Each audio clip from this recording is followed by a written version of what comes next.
আজ আমরা তৈরি করব খুবই সহজ ও ক্রিস্পি চিকেন পপকর্ন। ঘরেই খুব সহজে বানানো যায় এই জনপ্রিয় স্ন্যাকটি। কিছু বোনলেস চিকেন এখানে আমি কিউব করে কেটে নিয়েছি। দিয়ে দিচ্ছি হাফ টিস্পুন গোলমরিচের গুঁড়া, দিচ্ছি 1 টিস্পুন লাল মরিচের গুঁড়া, দিচ্ছি স্বাদ মতো লবণ। এবার এতে দিয়ে দিচ্ছি 1 টিস্পুন আদা রসুন বাটা, দিচ্ছি সামান্য জিরার গুঁড়া। এবার এতে দিয়ে দিচ্ছি 1 টিস্পুন সয়া সস, 1 টেবিলস্পুন ময়দা ও 1 টেবিলস্পুন কর্নফ্লাওয়ার দিয়ে দিচ্ছি। এবার এতে একটি ফ্যাটানো ডিম দিয়ে দিচ্ছি। ডিমটি দেওয়ার পর খুব ভালোভাবে মিশিয়ে নিচ্ছি।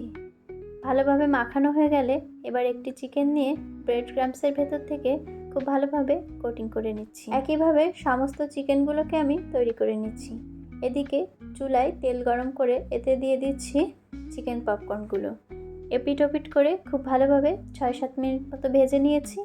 এবার চুলা থেকে নামিয়ে নিচ্ছি। খুব সহজেই তৈরি হয়ে গেল কিন্তু কেএফসি স্টাইল চিকেন পপকর্ন। ভিডিওটি ভালো লাগলে অবশ্যই লাইক, কমেন্ট ও ফলো করতে একদমই ভুলবেন না। দেখা হবে পরের ভিডিওতে। ধন্যবাদ।